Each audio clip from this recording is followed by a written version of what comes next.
Hey everyone, your favorite art teacher here.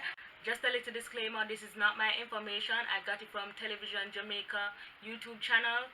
You can go ahead and search for a CSEC visual arts lesson. Link is also down below for that video. But if you're a teacher or an art student and you don't want to watch a full version over, this video is the right video for you. It's shortened. I also placed a timestamp on their video in the comment section below. This video will also have a timestamp for the specific topics. So don't waste time searching for it. So grab your pen and your paper and let's begin. Arts Workfly. CSEC Visual Arts Reflective Journal. So the last time we were here, we looked at the content of the reflective journal. Today we're going to look on more of the mechanics. We are putting it all together. That's right. What is the purpose of my art reflective journal? Documenting your process and your progress. What do you mean by that? Process, how you go about investigating, how you go about with your production, the creative process or thinking behind each production, and progress, how have you advanced, how have you improved, new things that arise out of the exploration for the 2 years. Yeah. Why should I use a theme? A theme is an idea that guides the creative process, as we mentioned before, right? It focuses on that big idea, that message behind that big idea. And it also eliminates vagueness and misinterpretation. You imagine you're looking at somebody's journal and you go through it and have no idea, or you have misinterpreted. Poor child. Should the theme be personal? It must be something that is personal. It's not something that is prescriptive, where the teacher come to you and say to you, John or Michelle, you know, you need to work within this theme because that's what we're working, because that's what they or still life drawing is going to be about. You know how much pressure you're going to put on me as a student if you do that? So therefore, I probably have no interest in what you want me to do, and you want me to produce a body of work on the theme that you chose. You know, give the students an opportunity to develop their own sub-theme. So if we have a general idea, they can have an opportunity to say, well, as it relates to this, what is it that I like and what would I like to explore? How do I go about choosing my theme? Choosing your theme. All right. You can start with what comes to mind. You know, you want to document it, either sketch or just write it down, but don't rely on only that. You want to research it and see how it can be explored in different expressive form. And we have that matter of plagiarism and the whole matter of cliche, right? So we need to consider, that's why we have to do the research. Right. And apart from that, we want to brainstorm, create a concept map, right? Brainstorm the ideas, explore personal and intimate knowledge about that theme. How does it relate to you? Remember, this is something you're going to have to be doing for the next 2 years if you're in grade 10. Understand? So, who wants to do something that don't relate to them? You mentioned something about cliche. You give them an assignment to create a composition using geometric shapes, and everybody, the famous heart and the famous flower design. There's nothing about the artwork that is unique about you. So somebody to do a logo that represents Jamaica, they're going to give you the coconut tree and the sun in the background. And black. There isn't more. The black, green, and gold. Why should I start with a concept map? Important because when you glance at this concept map, you realize that we're talking about the people, objects, symbols, and places.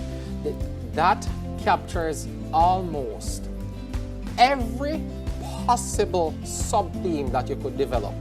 So let us say, for argument, if we were to give you the theme nature, which is one of the themes we would have every time the life what you want out to of do, it. Nature, because my version of nature is going to be different from your version of nature. It's definitely, because nature, if we were to look at it through the lens of this concept map, we can look at nature through the lens of people. Yes. It can be done through objects. it can be done through places. I know. I love texture. Texture of trees, the leaves, the fauna. Your approach to nature, which is the main idea, and now you would have selected texture as your focus. That would now be your sub-theme. Yes. And that also helps us, the audience, to know that, oh, that artwork is definitely Michelle. I do all the brainstorming necessary. Definitely. Explore all angles before you actually decide on what you're going to be doing. Exactly. And then you start to know, develop sketches to represent, of course, thumbnail each sketches. one of those ideas documented. And once that is done, I use those ideas now. So if I do 10 sketches, I look at the 10 sketches and say, okay, based on these 10 sketches that I have, which one of them best represent the theme and the sub-theme that I have selected? That is correct. So you can't do one sketch. How do I present my theme within the journal? Remember, the theme is what drives you through the entire process of your production. So you're looking on text and visuals as well. How do I go about choosing an artist for my journal? The artist must connect with you somehow. Either it's your expressive form, your drawing, your painting, your graphics, your printmaking, your textile, whatever expressive form you have, you want the artist to connect also by his or her thematic approach or the style or technique that the artist is using. Now, here we have a student that is looking on Pablo Picasso as one as the artist. See how Pablo Picasso's work complements his. Now, his young guitarist against the old guitarist have things in there. As you look at it, you see some things that are common. Right. For example, the two figures are there holding a guitar. Right. There is some emotional things being conveyed there with the use of color. These two images that we have here, they actually help to show, one, the alignment to the expressive form. So we know that this artist is influenced by Pablo Picasso. We also see the thematic alignment because at this particular point in time, Picasso clearly was exploring, the concepts related to music or musician and instruments. And the student in like manner decided that, this is something that I would like to do.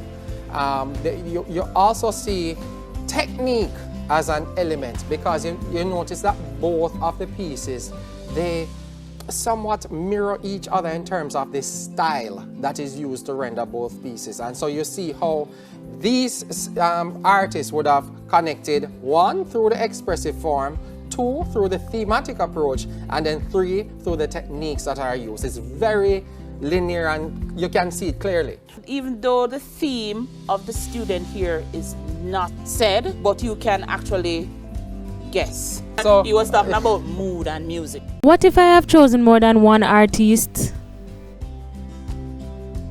In most cases, you're researching two artists, and you're to have a minimum of 5 works. You're critically analyzing the works of the artist, and you are ensuring to compare and contrast all these works of the artist. I've had students that have done 2 or 3 artists. Why? Because there's something about these artists' work that, as we said before, that connected to the theme. If it is that one particular artist, you're interested in the artist because of, let us say, technique. Technique is not necessarily tied to theme or that idea, that main idea. So you may perhaps want to shift and focus on an artist that explores similar ideas that is more in alignment with what it is that you would want to explore. Generally, I think most people normally go with just the 2 artists. How do I format my text? So when we're formatting our text, it's very important that the layout, as is seen in this image here, you want to use up the text wrap option that is available to us in Microsoft Word. Finding the wrap text. And what this does, when you type up your explanatory notes, or the notes that gives the description of what it is that we are looking at, it wraps the text neatly around the image and it creates a pleasant image. So this is something that you definitely want to do. You don't want the placement of your text in relation to the image to be disjointed. Not at all. Also, select text that's easy to read. Stay away from the decorative fonts. Stay away from the fonts that curl a lot and all caps. It is okay. It's okay if you have cited your theme and you do the text for the cover or your title page or even the one that starts. But when you're writing in the body, stay away from decorative text. Also, try and ensure that image that you're putting in, ensure that it is clear. Ensure that it is properly mounted. You want to ensure that it has a nice border if necessary, or if you want to use a drop shadow to highlight the image, to cause it to stand out. That is some other option that you may want to consider. So, tip number one. So, tip number one is you want to ensure that when you're taking that picture, do not put the picture on a flat surface and then try and take the picture from an angle or from a distance. Because when you do that, what will happen is that when you capture that image, it is going to be angled. And so you'll be looking at the image in perspective. And this will not necessarily give your examiner or the viewer who will be perusing your journal an opportunity to properly appreciate all of the aspects of your image. So one of the things that is recommended is that you place that image on a wall. Your work is predominantly light in color. You don't want to place it on a white background because that washes out the work. You want to probably put it on a solid black, a really dark background and take your picture. So, tip number two, light your works properly.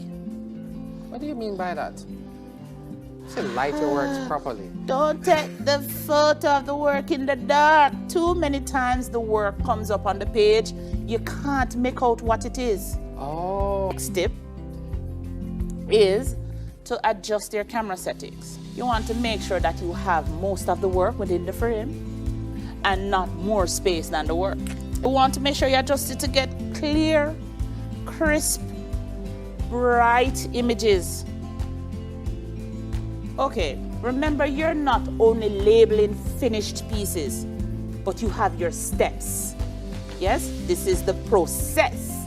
So for step 1, step 2, step 3, you want to label them. Step 1 and all of your descriptive notes. Step 2, step 3. For some of you not using steps, it is the before, the during, and after. It is not limited to 3, but you must have at least 3 for the before, the during, and the after.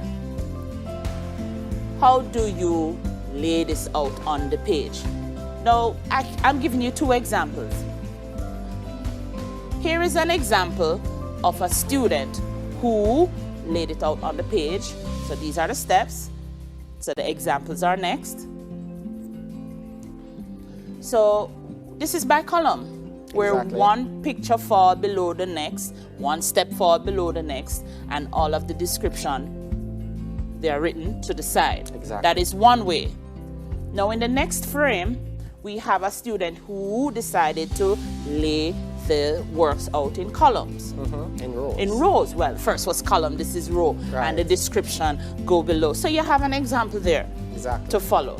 Right? After you have completed your steps, critical analysis. So here's an example of a student who have the work finished, doing the describing, the analyzing, interpreting, judging, and at the base there, they have the comparing and contrasting. That's the work of another artist that student actually looked at. Exactly. And this is one way of doing it. It's like merchandising. What is on the cover invites the reader into the work. The cover must be a balance between text and images. So here again we have the same example of the old regal structure, right? And you're seeing the painting of that structure. So you're getting an idea that this child is focusing on drawing or painting buildings and in the landscape. Yes? Definitely. Here's another example.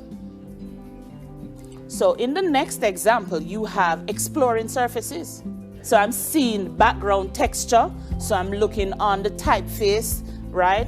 And the big pictorial designs. When do I start? Students, right now, put it together.